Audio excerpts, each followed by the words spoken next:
Hello and welcome back to PoE Bad Builds. It's been a while since I've last made a video, but recently I hit 100% Sieve achievements on Path of Exile, and the new league is coming out soon, so I thought I'd just make a quick video to talk about those two things. Yes, after a long time coming, a couple of thousand hours in PoE, finally hit this. I'm basically a reroll Andy, so I spent a lot of my time just like rerolling, making new characters, trying out new builds. But I just wanted to talk a little bit about the last couple of achievements that I ended up getting. So the very last one it took so long to farm out was the Beginner's Luck, which for some reason a lot of people have, but it's dropping the unique item on the starting area. I had to run this thing so many times, oh my god, just to get this thing to drop. I ended up having like a unique ring drop, so I got that achievement. Capture the flag was a bit of an annoying one too. I had to actually pay some people to queue up for capture the flag just so that I could get a queue. I was like typing in general chat like, anybody want this? I ended up paying like 2x ahead just to get people in so we could do a capture the flag. Absolutely, this thing will never pop on its own. If you actually want to like play capture the flag, you cannot play capture the flag.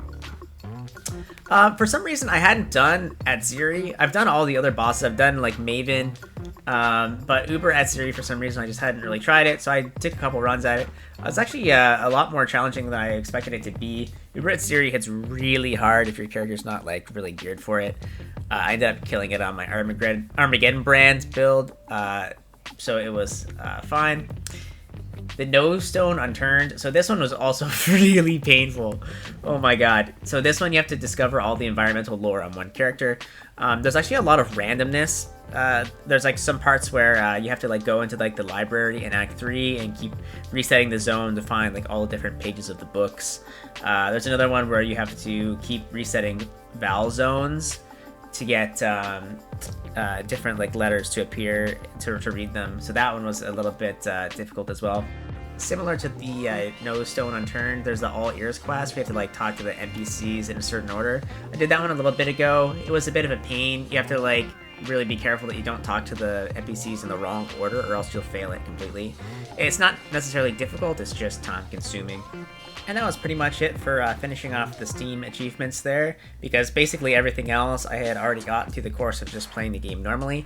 Things like completing the Atlas and killing the end game bosses are things that I do pretty much every league, so I didn't really have to go too deep into those to complete anything because I already had those things ticked off the list.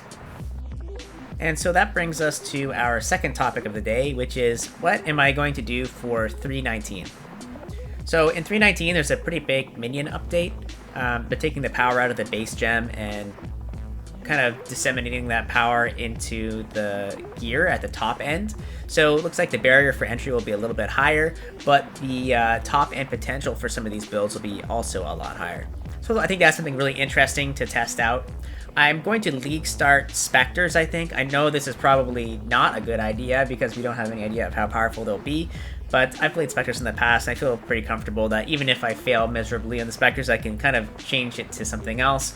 Also, knowing that the +2 is gone off the Necro, that makes it really interesting for build diversity and choice, and I think I'm going to do a Cold Occultist.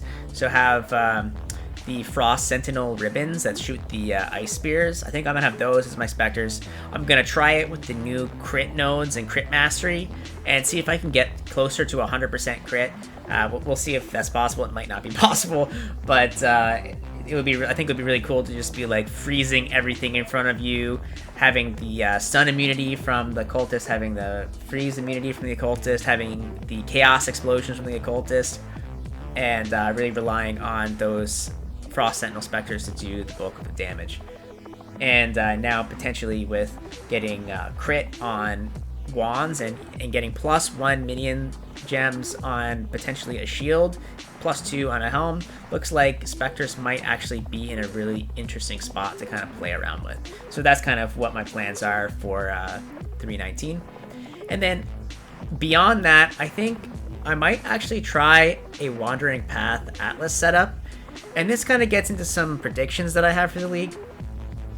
I think that potentially fossils might be really expensive.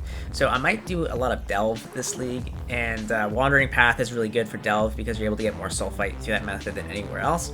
But also there's a big harvest rework, and depending on how the new harvest atlas nodes fall, it could potentially be good to go Wandering Path because you might be able to get more life force drop that way. Now that's speculative, we don't have that information yet, so that's just me kind of saying like I think this might be the case. But if those two things work in conjunction, then I could potentially farm fossils to craft and Delve, and then create items and finish them off in Harvest, and kind of like make some currency that way, or self-craft minion gear. So that's kind of like my plan for the end game.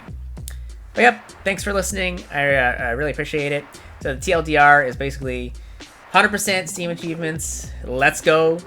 319 Frost Sentinel Spectre Boys, and potentially Wandering Path Atlas Tree. Thanks for watching, guys, and see you next time.